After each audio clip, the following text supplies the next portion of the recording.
She flinched. Not like a startled reaction. Not like I scared her. Like I disgusted her. We were standing in the kitchen. She was stirring something on the stove that smelled like garlic and expensive cheese. I don't even know if it needed stirring, but she was doing it anyway, like the motion gave her somewhere to be. I walked up behind her and lightly touched her shoulder. Not even romantically, just human. Her entire body stiffened like I'd dropped ice water down her back. That was the third time that week. And the worst part? She didn't even apologize. She just kept stirring. Scrape, scrape, scrape. Like maybe if she stirred long enough, I'd dissolve behind her and she could go back to being alone. I stood there for a full minute. Maybe longer. Long enough to make it weird. Then I said, I wasn't trying anything. She didn't turn around. Didn't say you were. The stove clicked off. She grabbed her bowl, walked past me like I was part of the furniture, and disappeared into the other room. I watched the spot where her fingers had been, the faint imprint of her grip still fogging the metal handle of the pan. I stood there alone, staring at steam rising from something I didn't get to eat. I don't remember going to bed that night. I must have. But in the morning, the side of the bed where she used to sleep was untouched. It stayed untouched for 3 nights. And then, on the 4th night, it was filled with someone else's suitcase. Not a man's. Not yet. Just hers. She didn't say she was leaving. She just packed slow, like it wasn't urgent. Like I wasn't going to notice. Like I wasn't going to care. And maybe she was right. Because I didn't say a single word while she did it. The zipper was the only sound. That slow, dragging zip, like peeling skin off something that used to be alive. She didn't even glance at me while she did it. Just crouched by the closet, calmly folding sweaters she hadn't worn in months, placing them with surgical precision into that olive green suitcase her sister gave her 3 birthdays ago. The one we used for our Vermont trip. The one with a tiny rip on the inside pocket she said she'd fix and never did. Now she packed like she was going away for a long time. Longer than a weekend. Longer than she was willing to admit. I watched her from the hallway, half hidden behind the doorframe. Not in secret. She knew I was there. She just didn't care. The silence between us had stretched so long it stopped being awkward and turned into some kind of silent agreement. An unspoken contract that said, we don't acknowledge each other unless necessary. But she was breaking it.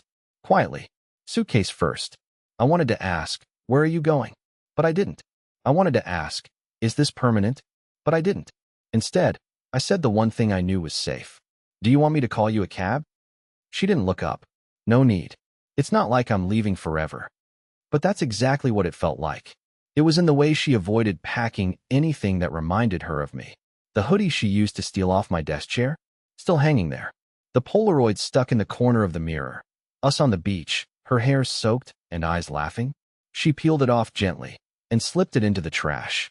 She paused after that, maybe expecting me to protest. To say, hey, don't throw that away. But I just stood there. Because I didn't know if I wanted her to stay anymore. Not after the way she looked at me yesterday when I asked if she wanted to have dinner together. Like the idea was absurd. Like I'd offered her a plate of broken glass. She finished packing, clicked the suitcase shut. Then, finally, she stood up and faced me. But she didn't say goodbye. She said, take care of the plants this time. That was it. She walked out. No kiss. No last glance. Not even a sarcastic comment. And the second the door clicked shut behind her, the apartment screamed with emptiness. But the worst part? I felt relief. For 5 whole seconds, I stood there and felt like I could finally breathe. And that scared the hell out of me. Because maybe I'd already lost her long before the suitcase ever opened. I didn't touch her side of the bed. Not out of some sentimental instinct, more like fear. Fear that if I shifted anything, the whole fragile silence she left behind might collapse. Her pillow still had a faint crease where she last slept, though it had been days. I couldn't bring myself to smooth it out. I was living beside a ghost, and the only thing louder than her absence was the way I was starting to enjoy it. For the first time in months, I had space. I could breathe in my own apartment without the sound of someone sighing with annoyance in the next room. I didn't have to tiptoe around conversations. I didn't have to read facial expressions like they were bomb defusal manuals. But then the message came. It was 2:14 a.m. I had been staring at the ceiling in the dark, thinking about ordering blackout curtains, wondering if sleeping in total darkness would change anything. My phone buzzed once on the nightstand. No one texts me at that hour. Not anymore. It was from her. Are the plants still alive? I read it 3 times, trying to understand if it was a joke, or a trap, or something deeper hiding beneath a throwaway question. That was always her thing, masking real emotion behind meaningless observations. Once, during a fight, she blurted out, "We're out of oat milk," and I didn't realize until 2 days later she'd been trying to say, "I'm done trying." I stared at the screen. I didn't reply. An hour passed. Then another message. "You didn't even ask where I went." And there it was. I had been waiting for that one. Waiting for her to break the rules she set. To slip up. To reach back through the invisible line she'd drawn when she zipped up that suitcase and walked out like I was a stagehand in a play that had already ended. I typed something. Deleted it. Typed again. Finally, I sent. "I figured if you wanted me to know, you would have told me before you left. Read." No reply. And then, at 3:11 a.m., another text. "It wasn't what you think." But I hadn't said what I thought. Not even to myself. Because the truth was, I didn't know what I thought. Part of me assumed she went to her sister's place. Another part thought maybe she rented an Airbnb to clear her head. But then there was the darker corner of my mind. The one I didn't let into the daylight. That whispered names I didn't recognize. That replayed every time she smiled too long at her phone. That remembered her flinching from my touch like she had something to hide. I didn't reply this time either. I just stared at the message until the screen went dark. But now it was too late. She'd cracked the silence. And I couldn't pretend not to wonder anymore. I'd like to say I had restraint. That I respected her privacy. That I honored the boundary she clearly wanted. But that would be a lie. After 3 days of silence, I cracked. Not because I missed her, though maybe I did, but because I couldn't sleep. I'd lie in bed, still on my side, staring at the glow of her pillow, listening to the pipes groan in the walls like they were grieving something too. I hadn't eaten a full meal since she left. Coffee and leftover toast had become my fuel. I wasn't functioning. I was orbiting, and I needed answers. So I opened our shared laptop. The one we bought on sale during last year's Labor Day weekend. She mostly used it for Pinterest recipes and reading those long essays about wellness retreats. But she never logged out of Google. I didn't mean to snoop. At least, that's what I told myself. I was just curious. Harmless curiosity. That was the lie I needed to believe to keep going. I clicked into her Google account, and then into her location history.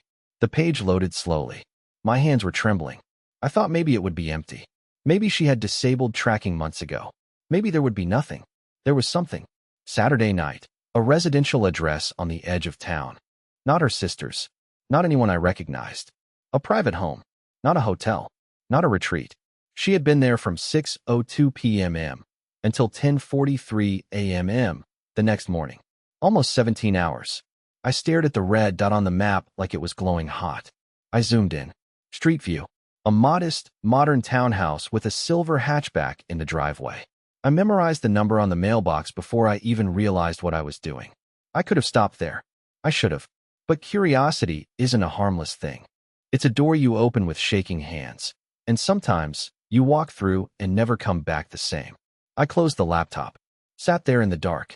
My face reflected in the blank screen like some shadow version of myself. The one who never asked questions, never made demands, never even fought back when she started pulling away. I remembered her saying, "It wasn't what you think."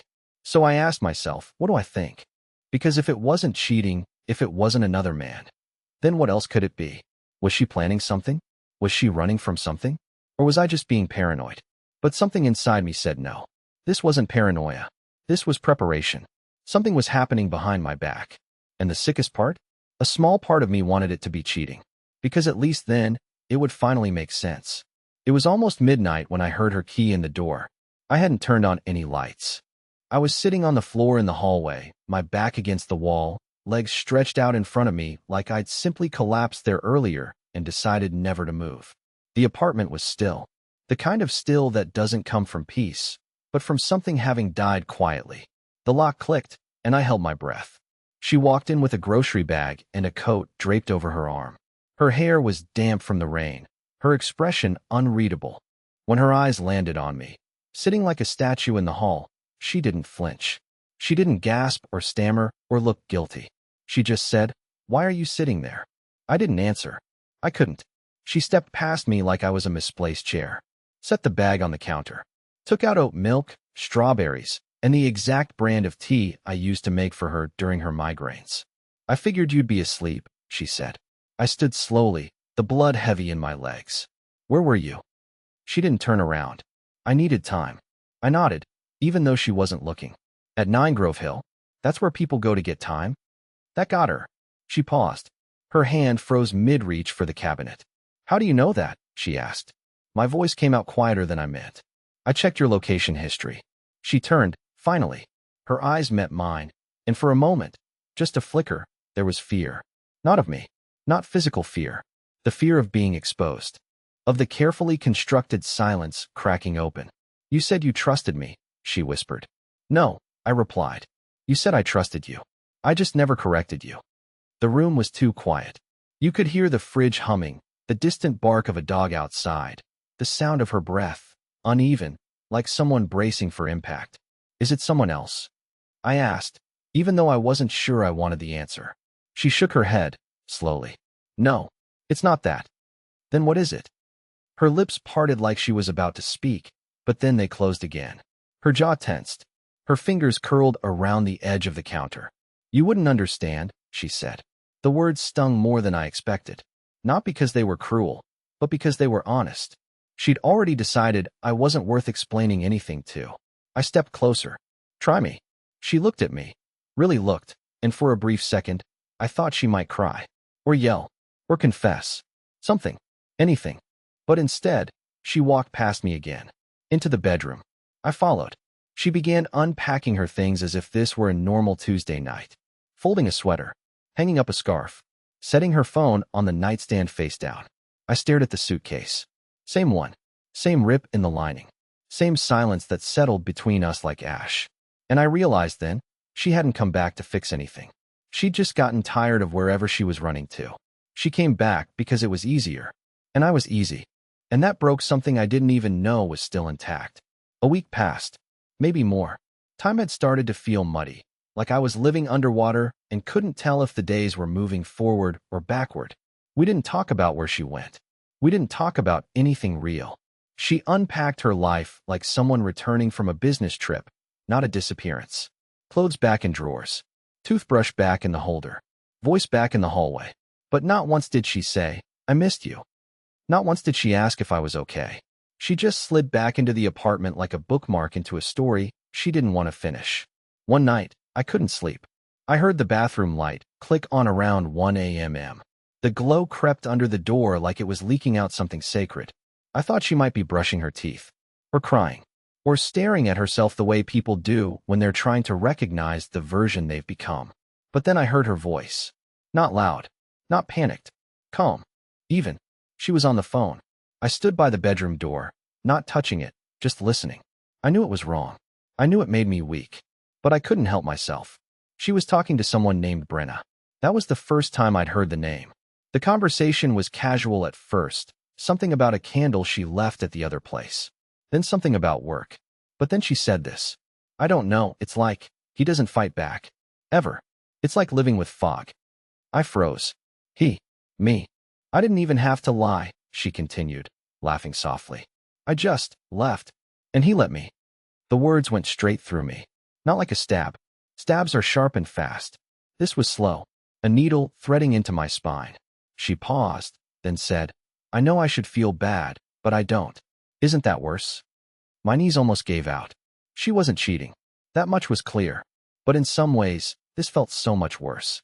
She wasn't lying. She wasn't betraying me physically. She had simply decided I was no longer real. A background character. An extra in the movie of her life. I backed away from the door. Quietly. Slowly.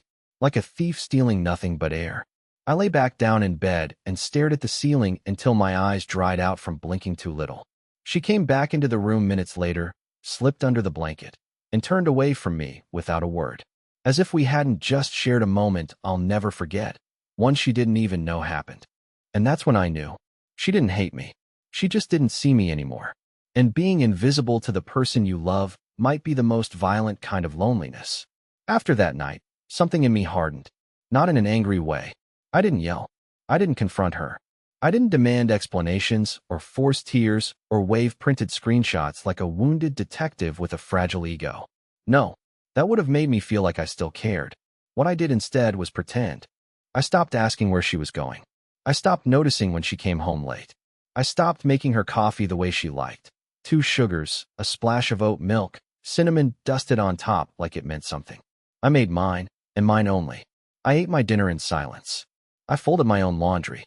I removed my name from the Spotify family plan. I stopped leaving the porch light on. And in that void, something eerie happened. She noticed. One morning, she stood in the doorway while I was lacing my shoes, pretending I had somewhere urgent to be. She watched me like I was a new species that had replaced her husband in the middle of the night. "You okay?" she asked. I looked up slowly. "Yeah. Why wouldn't I be?" She didn't answer. Because she didn't expect me to flip the script. She was used to me begging with my silence, breaking with my patience, shattering gently every time she looked bored.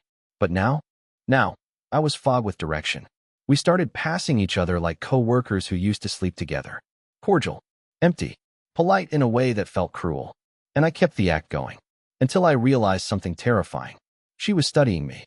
Her eyes started lingering a little longer in the mornings. She began asking questions again, small ones, like breadcrumbs back towards something I wasn't sure I wanted to revisit. "What time did you get in last night? Did you already eat? Who were you on the phone with earlier?" And every time I answered vaguely, she blinked slower. Like her brain was finally catching up to what mine had figured out weeks ago. She had pushed me over the edge, and I didn't climb back up. One night, she came into the living room while I was watching a movie, something stupid and loud and full of explosions. I wasn't even paying attention. I just didn't want to sit in silence again. She sat beside me. She hadn't done that in weeks. She didn't touch me, didn't lean into me, just sat, quiet. I didn't look at her. Eventually, she whispered, "Have you stopped loving me?" I didn't answer, because that wasn't the right question. The real question was, when did you stop? I didn't pack much, just the essentials. A few shirts, my laptop, a pair of running shoes I never used but always told myself I would. I left the books she gave me, the anniversary mug with our initials, even the sweater she loved on me but hadn't complimented in months. I didn't leave a note. I didn't slam the door. I didn't take one last look around the apartment like they do in movies. There was nothing left in that space I hadn't already grieved. She was at work when I left. I turned the key in the lock one final time, dropped it in the mailbox, and walked away with my breath held in my chest like it might shatter on the way out. I didn't feel triumphant. I felt clean. It wasn't revenge. It wasn't manipulation. It wasn't some dramatic punishment to make her cry or regret or beg. It was peace. And peace doesn't make a sound. The messages started 3 hours later. One, then another, then 6 in a row. "Where are you? Are you okay? Why are you doing this? Ellison, please. Just talk to me. Please come home." But I didn't answer. Because I finally understood what home meant. It's not walls and doors and matching coffee mugs. It's not someone who flinches when you reach out your hand. It's not someone who studies your silence only after you've gone quiet for good. Home is where you can breathe without asking permission. Where your love doesn't feel like a burden someone tolerates. Where you don't have to shrink yourself to be allowed in the room. And for the first time in years, I had no idea where I was going, but I knew exactly where I didn't want to be. A week later, I got a letter in the mail from her. No return address. Just my name, written in shaky cursive. Inside, one sentence. "I thought you'd always stay." I read it twice. Then I smiled, softly, not cruelly, and whispered to no one. So did I. But sometimes the most loving thing you can do is finally let go and start again.